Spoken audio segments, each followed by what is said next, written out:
Welcome to the Positive Pants Podcast. Mindset, motivation, and inspiration to help you find your positive pants. Let go of negative thinking and stop living for the weekend. With your host, Fran Excel.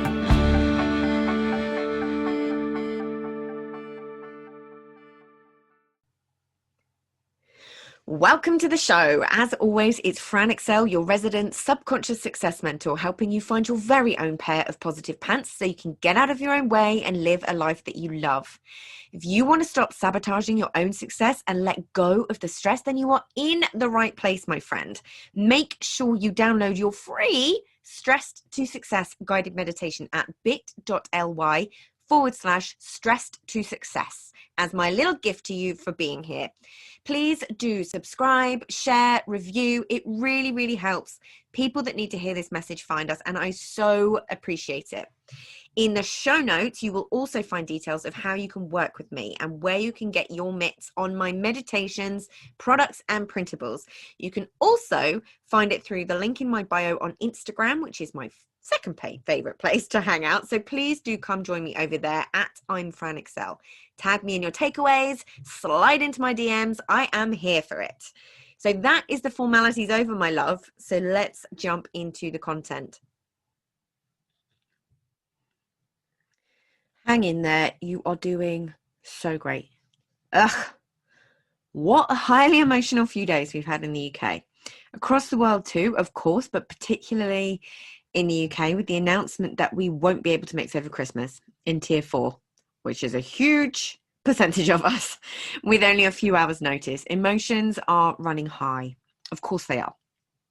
People have got excited about having some sort of normality in this crazy year, and it got taken away, and it got taken away quickly with ridiculous short notice. People were going to be seeing family and loved ones for the first time in a long time in some cases, or being able to hold up some traditions that they hold, that they value, exchange gifts. It may not have been handled in the best way, but we also need to remember we never have the full story of anything. We will make our own assumptions and come to our own conclusions. But we are where we are right now. For me, that's tier 4. So for all the people who are now going to be alone over Christmas, my heart absolutely breaks for you. I'm so sorry you're having to go through this, but please know you are so much stronger than you think. I'm so fortunate that we had decided already to stay just the 2 of us. Well, 3, including Mr. Milo Pants, this year. So nothing is really changing for us. We decided early on that we were going to do Christmas in July with my family. I kind of had my spidey senses tingling over something like this happening. But my dad has also had surgery and is waiting on some more treatments. So it's always been the case for me that I'm trying to mix as little as possible so I could make sure that I could still see my parents. And I kind of just accepted that early on.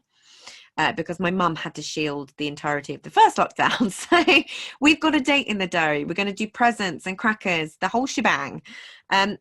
We just kind of decided to shift our perspective on Christmas this year. And I 100% acknowledge how lucky we are to be in a beautiful home in the countryside with each other, with a cozy fire and with the dog.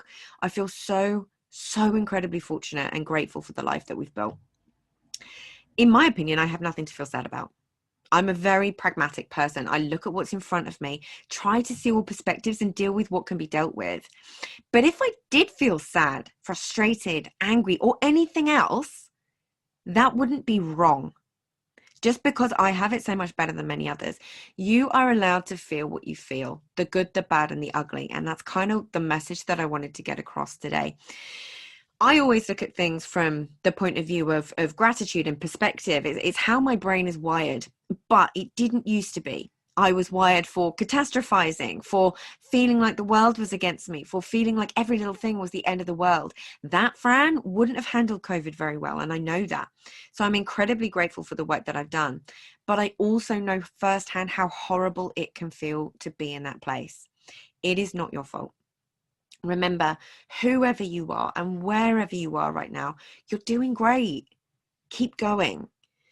Whenever something big happens, there is always a lot of noise and opinion. And if you guys have been listening to me for a while, you know how I feel about that. I'm not one to kind of jump on a bandwagon, and I'm not a Gary get involved, shall we say.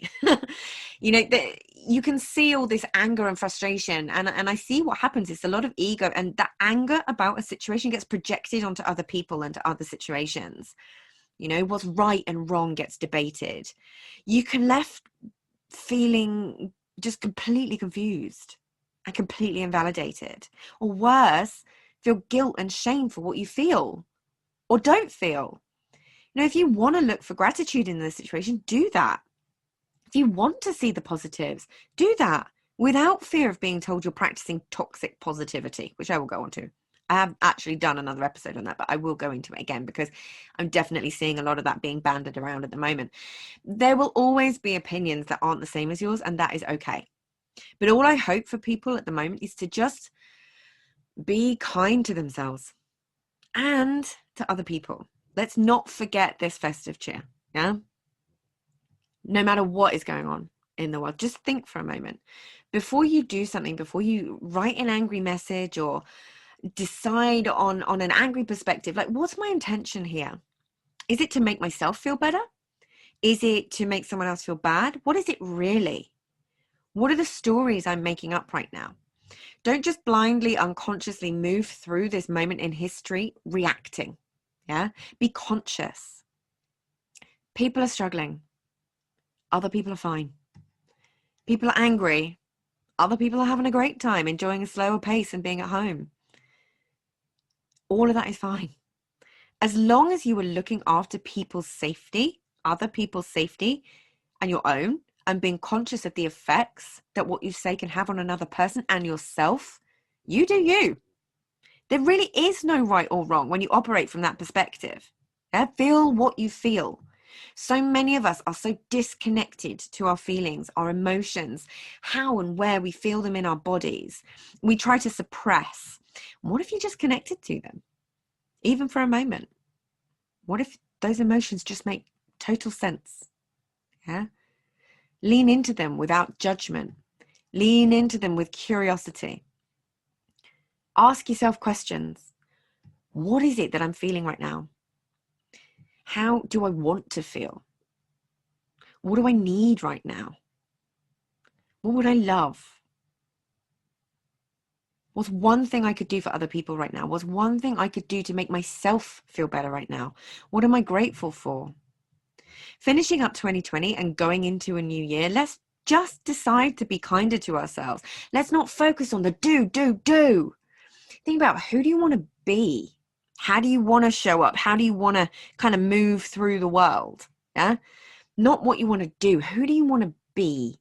What does that person look like? What do they feel like? What actions would that person be stopping and starting? Your emotions are valid wherever you are. It's just this conscious curiosity. Oh, I just came up with that. I like it.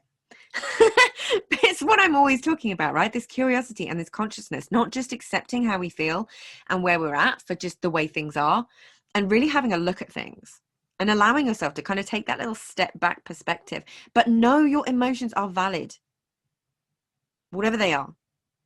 I know there's a temptation to be caught in the scroll holes online or be reading angry conversations on Facebook and all those things. I get it. Just remember, it muddies what you think, how you feel. And this is the big thing that I want to get across. I want us to be more connected to who we are, how we feel, all of that. If you're angry, be angry. If you're sad, be sad. But do it with awareness, with curiosity, with perspective. Don't just listen to the noise. Tune into yourself. Really important. Check in on your single friends. Check in on your strong friends. What can you do to make the most out of the situation you're in right now? And if making the most out of the situation you're in right now is Netflix and chilling with yourself in the sushi rolled into the duvet, then cool. If that making the most of the situation just looks like self-care, being selfish for a bit, do that. Yeah? What is it? What can you do to make the most out of the situation you're in right now? I checked in on all my single friends when the announcement came out just to make sure they're okay. But there are people doing Zoom Christmas parties full of singletons and inviting all of their singleton friends too. There's, as much as there's so much negativity, when you look for it, there is so much positivity, so much connection. I would absolutely love it if loads of stories come out in the next few months about relationships being started that way, being started on Christmas Zoom parties from all these people who were left on their own. Like, wouldn't that be amazing? I really do live by the philosophy that incredible things can come out of the darkest times. Yeah. Everything happens for a reason is tattooed on my body. And I really do kind of live by that. I know it can become this wishy-washy statement, but when you really think that, like really, really lean into that, you're like, okay, there's something that can come from this. It's that perspective piece. Yeah. That what lessons are going to come from this? What good could come from this? You know, I live that way because it's been so true for me in my life every time. So try to stop reading the social feeds, the anger, the ego, the frustration, the confusion, and just get clear about how you feel and how you're choosing to react. Whatever that is valid. We also need to remember, I mentioned this very briefly earlier, that certain phrases get bandied about a lot and lose their meaning, and it can stop people and shame people again. So toxic positivity, for example, that is actually a denial of negative emotions. It's a suppression and rejection of negative feelings. So if someone talks about seeing the positive side, or talks about, you know, finding perspective that other people have it worse than you, or talks about gratitude, what are you grateful for right now? That is not necessarily toxic positivity at all. Just because someone has it worse than you does not mean you don't get to feel bad. Yeah? It's about a denial of negative emotions. It's a suppression and rejection of negative feelings. It's the opposite of what many of these messages are actually trying to say, but we all choose to read into what we read into, right? So perspective is hugely important because it can help you reframe a situation. It can do that in an instant. Yeah, it's not about shaming yourself for feeling bad when someone else has it worse. We are all wired differently. We all have our own internal interpretations on things. So if you don't feel bad, don't feel bad for that. If you feel bad, don't feel bad for feeling bad. We need to stop shaming our own and other people's emotions. Yeah? Feel what you feel, but do it consciously. There is a big difference. Do it consciously and with curiosity. Stop judging yourself. Stop judging other people's. Your emotions are valid. Their emotions are valid. End of story. So wherever you are and whatever you're doing, I really hope you have the best Christmas that you possibly can. And remember that if you are on your own and you feel things getting really tough, there are a ton of resources available. So please, please don't forget that. Do the brave thing. Post, reach out to people. See if you can find one of these singleton parties. Yeah. I've put all my favorite free resources in the UK in a highlights section with the details on my Instagram. It's at I'm Fran Excel. So that is there for you. There are people that you can reach out to. And just please remember, you are doing so great. Just keep going. This isn't going to be forever. And Merry Christmas. So if you've got value from this and you know in your gut that now is the time to step up and start rewiring your thinking and start changing things for yourself, then please do book in a free discovery call so we can work out what needs to happen to get you from where you're at right now to the action-taking success you know you can be. If you want my eyes and ears on your problems, then I do work with people one-on-one and through the Proactive Pants program. You can find all the details to book in a call in the show notes, the link in my bio on Instagram, and on my website, franexcel.com. So stop waiting for if and when and choose to change things now because you can. I am here to believe in you when you don't believe in yourself. And as always, I hope you found this helpful. And as always, I will see you next week. Bye.